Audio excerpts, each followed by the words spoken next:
A gente vai falar de um assunto super importante, porque setembro em flor, a gente vai falar sobre tumores e cânceres ginecológicos. Para falar com a gente sobre isso, eu já estou aqui no estúdio, que você que está acompanhando a gente pelo YouTube vai ver agora. Davi Rodrigues já está sinalizando, pode falar. A doutora Lívia Maia, seja muito bem-vinda aqui ao dividir essa mesa comigo, doutora Lívia, no Mesa para Dois. Obrigada pelo convite.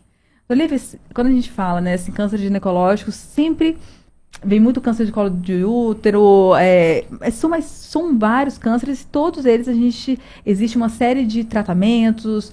Só vamos começar então explicando para os nossos ouvintes, né? Quais são os principais cânceres ginecológicos hoje que todas as mulheres, enfim, têm que ficar atentas e pensar nessa prevenção?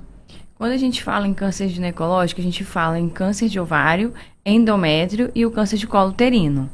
E é super importante essa entrevista nesse mês de do Setembro Flor para a gente orientar todas as mulheres, né?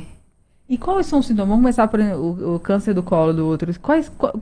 Esses cânceres, eles têm sintomas? Não, é só uma prevenção sempre, né, regular no ginecologista que acaba detectando? Quando a gente fala em colo uterino, a gente sabe que a gente tem as lesões que antecedem ao colo uterino. Por isso, o exame preventivo.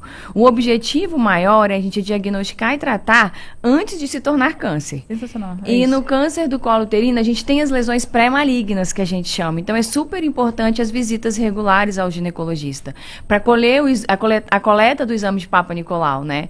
Então, e ela mostra as alterações que a gente vai falar, isso é uma lesão pré-maligna. Em relação aos sintomas, quando essa lesão é pré-maligna, é assintomático. Então, por isso que é super importante a prevenção. Quando já é câncer, aí tem sangramento, tem odor, tem dor à relação.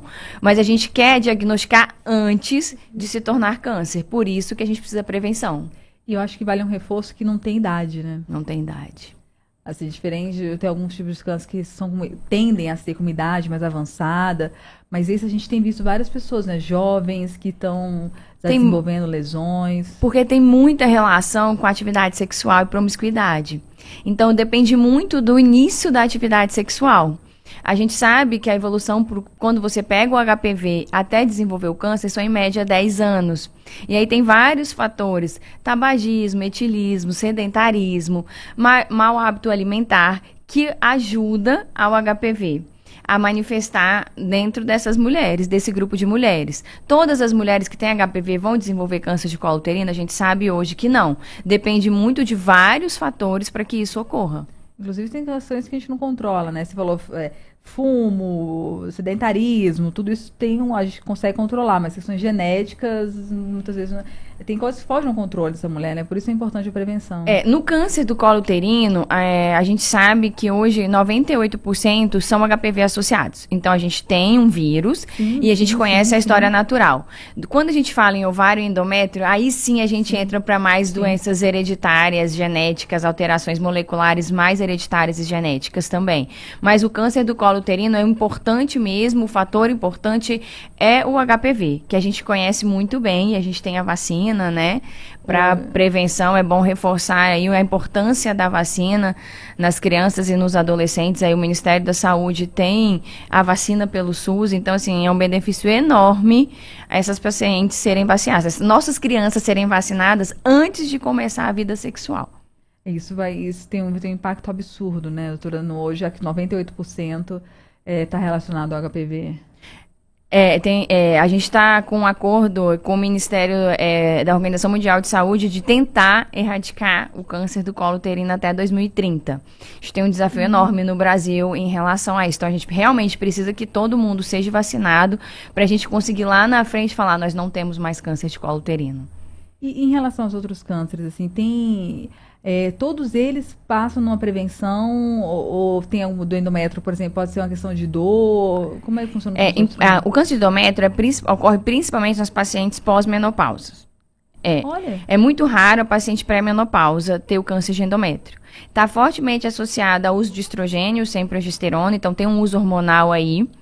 Tem relação com o número de filhos, então, quando a paciente é nulípera, aumenta a chance da exposição hormonal. Nulípera? Que não tem filhos. Obrigada. E então, essas pacientes têm maior chance e tem os cânceres que têm alterações genéticas que são herdadas, né?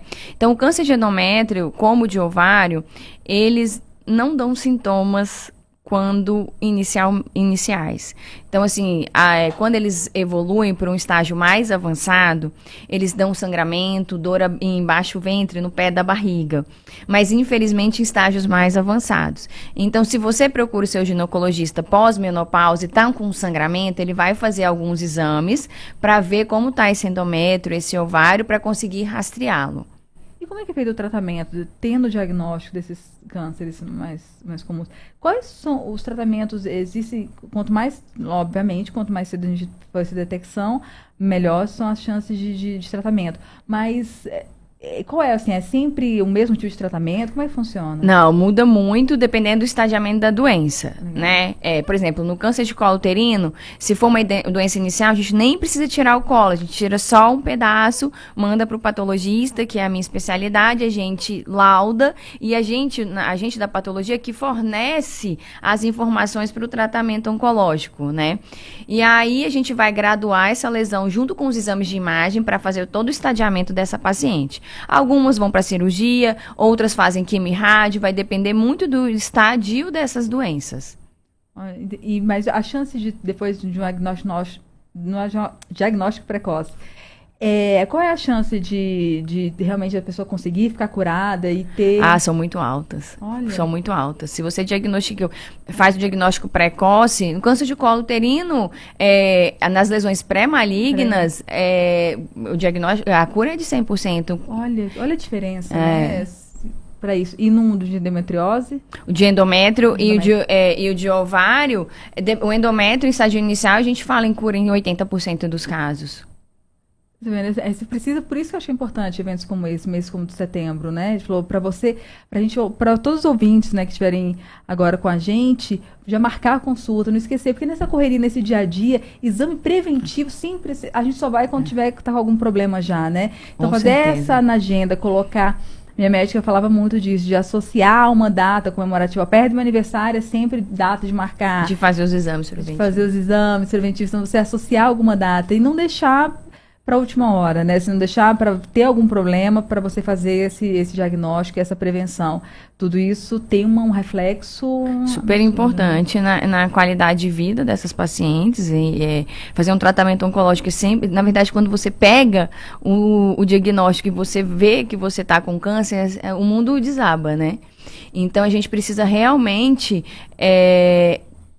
saber lidar com isso e saber que tem tratamento e cura. Então, quanto antes a gente procurar os nossos médicos, né, assistentes, a gente vai conseguir dar melhor qualidade de vida para as nossas pacientes. Bem, já que a sua área, né, essa patologista clínica do exame de medicina diagnóstico, cada vez mais os equipamentos estão dando resultados junto com, lógico, a observação clínica de vocês, com tudo certinho, para ter esse resultado cada vez mais preciso, né? Não fazer, às vezes, tratamentos muito invasivos por uma coisa que é pequena. A medicina tem cada vez mais se atualizado para você fazer o tratamento correto e preciso para o estágio que está aquele câncer, né? Acho muito interessante isso. Não, isso é muito legal, porque a gente hoje fala em oncologia e medicina de precisão. Então, assim, é o tratamento individualizado e personalizado para aquela paciente. Olha. Então, esse cuidado faz toda a diferença na jornada dessa paciente oncológica. Então, vale lembrar que isso faz diferença e a gente consegue ajudar aquela paciente,